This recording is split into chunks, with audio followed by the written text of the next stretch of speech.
வருஷத்துக்கு முன்னாடி உங்க அம்மா ஏமாத்திருப்பானா இப்ப நீ உட்காந்து ஏமாத்தினாரு வரவு போல ஏமாத்திட்டு போறதுக்கு நல்லா பைத்தியார மாதிரி தலை எழுதி வச்சுதா வாய் உடைப்ப நீ உடைப்ப இல்சோய் பிள்ளை பத்து வச்சுக்கிறல்ல இதுவும் பேசுறதுக்கு மேலயும் பேசுவ என்னடா சண்டை காக்கா பரப்பரா இல்லைங்கம்மா காக்கா பரப்பர நான் கை ஷேக் பண்ணவே இல்ல நாய் பரப்பரமா கை பிடிப்பிடினாமா கேட்ட இல்லன்றா கை ஷேக் பண்ணல இல்லடா நீ அவ தம்பி தானே அவளுதான் போய் சொல்லுவ நீ ஐயோ நாய் எங்கன்னா பறக்குமா நீ சொல்லு நான் எது மாதிரி பிரச்சனை இருக்கிறேன் உனக்குனா பிரச்சனை பாத்தியா அட கடவுளே டேய் நான் வீட்டு வேலை செய்யறேன்ல அந்த ஹவுஸ் ஓனர் செத்து போட்டாரா என் சம்பளம் வாங்கி வர 7-8 டேட் ஆயிடுச்சு முன்னாடி கேட்டு வாங்க வேண்டியதானே இச்சி அது இல்லடா அவர் செத்தாலும் செத்தாரு 3ஆம் நாள் தூக்கம் 7ஆம் நாள் தூக்கம் 11ஆம் நாள் காரியம் அப்புறம் கரமாந்திரம் 30 தூக்கம் அப்புறம் தவசத்துக்கு வரைக்கும் எனக்கு வேலை மாஞ்சிரும்டா எவ்வளவு பாத்திரம் எவ்வளவு துணி போடுவாங்க தெரியுமா அது எல்லாத்தையும் நான் எப்படி தேய்க்கிறது எப்படி துவைக்கிறது நினைச்சாலே எனக்கு व्यसனமா இருக்குதுடா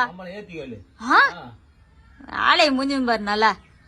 நாய் பறக்குமா நீ சொல்லுமா ஐயோ